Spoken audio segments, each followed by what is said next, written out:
what do I know about cannabis? I've never smoked it, but I knew a lad at college who smoked it, and it was obvious when he'd been smoking it, and he was like that for at least a month.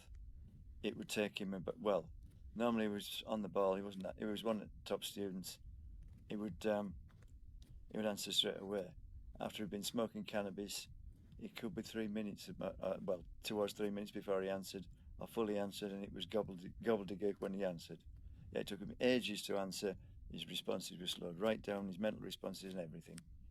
So I'm sorry, I've just watched something, and it was obviously by a cannabis supplier or someone to do with the illegal drugs industry, and they'd made it all up. Because from all I know about it is it slowed his mind right down and made him paranoid. It is true it does that because you could see it in him.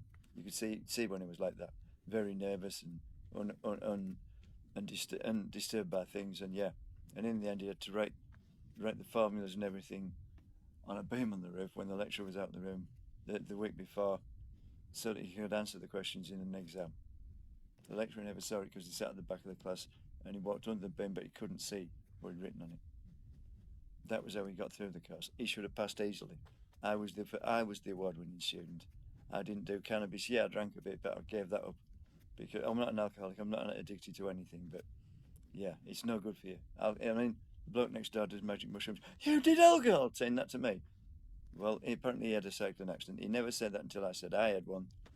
And he's mending his mind with magic mushrooms. That's why it's wrecked.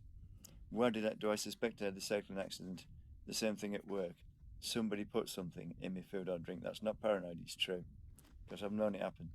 Yeah, and people in the pub say, yeah, they do that sort of thing.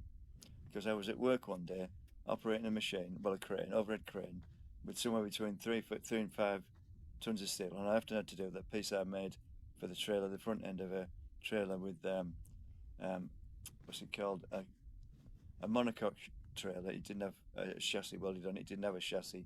It was sort of self-supporting the body. It had seals like a car, and a bogie welded under the back end. It didn't have chassis rails, so they called them vans and not trailers at work. They were for a 40-ton articulated lorry. Well, a 40-ton trailer. They were 40 tons fully loaded, weren't they? I think. I'm not sure, but yeah, there were 60 footers as well. They don't use them much. I don't think they still make them. Do they? I don't know, but yeah, I mean these were HJV trailers, and obviously I was making the pickup plate, the front end. It was somewhere between 3 and 5 tons, and I used to have to move it with an overhead crane. Now somebody drugged me once. I was drugged once, or something like that, because I was looking down the factory. The roof was rippling, and so were the walls. Somebody put something strange in my food or drink, and that was the thing. I was operating a crane like that. Well, I wasn't operating one, was I? I can't remember, but I know I was at work that day. I'm not sure, but I possibly did operate a crane that day, but it was only for a few seconds. But somebody put something in my food to make me do that. It wasn't exhaustion because I was at work. I was acting sensibly. You have to be to. Well, you'd be sacked if you weren't sensible at work, particularly in a place like that. Because obviously, if you drop a heavy goods vehicle trailer on someone, they're not going to survive, even if it's unladen. But if I'd pinned someone against the wall with 3 tons of steel, it would have killed them, wouldn't it?